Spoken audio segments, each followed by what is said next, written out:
señores periodistas, sí, indudablemente, como en educación, no se para. Todos los días hay novedades y como tal, el día 21 de octubre llega el oficio múltiple 046 del Minedu, donde que nos dice ya que las tablets iban a llegar el día 22.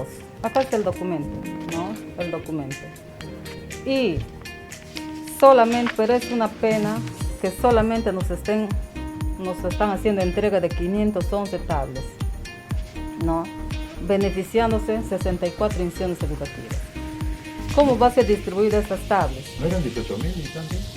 O sea, este es el primer bloque, pero Primera para parte. mí es sí, muy poco, demasiado poco, pero ¿qué se puede hacer?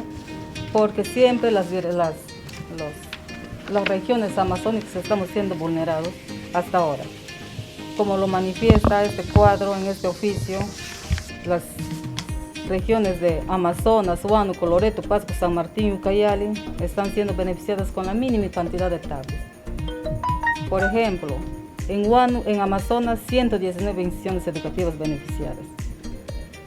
En Huánuco 151, en Loreto 81, en Pasco 32, en San Martín 114 y en Ucayali 63 instituciones educativas.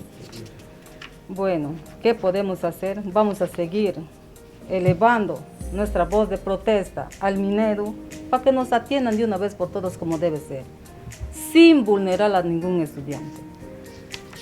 Del total de esas 511 tablets, a Atalaya le corresponde 57 tablets, beneficiándose 3 instituciones educativas. A Coronel Portillo le corresponde 292 tablets, beneficiadas 42 instituciones educativas. A Padre Abad le corresponde 126 tablets, beneficiándose 16 instituciones educativas. A Purús le corresponde 36 tablets, beneficiándose también 3 instituciones educativas. Bueno, las tablets de Atalaya, de Coronel Portillo y Padre Abad ya están guardadas en el UGEL de Coronel Portillo. De ahí vamos a hacer las distribuciones a cada UGEL. Ya hoy día mismo empiezan a hacer, como están los paquetes están ahí en la misma UGEL. Como ya están en cajas, hoy día empezamos ya a trabajar para ir entregando a las diferentes UGELs. Pero sin embargo, Purús ha llegado directamente estas 36 tablets de Lima directamente a Purús. También llamar a la reflexión a los maestros y maestras que se conecten, y la única forma de conectarse en estos lugares es presencial, que se vayan los maestros a sus comunidades y que busquen las estrategias oportunas ahí en las comunidades, de repente hacer una clases semipresenciales o presenciales. Quiero agradecer y felicitar a muchos docentes que han tomado esta forma de llegar a sus estudiantes. Muchos.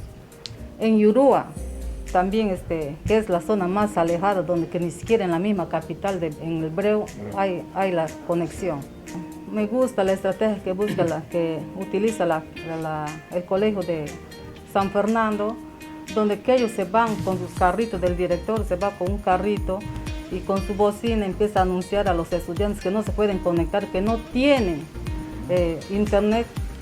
Les van llevando una separata y les van explicando cómo van a trabajar, y entonces ya los chicos que no se pueden conectar salen de sus casas y reciben sus materiales. O sea, acá no es solamente esperar del internet, de la radio, de la televisión, hay muchas formas que podemos utilizar para poder conectarnos con nuestros estudiantes.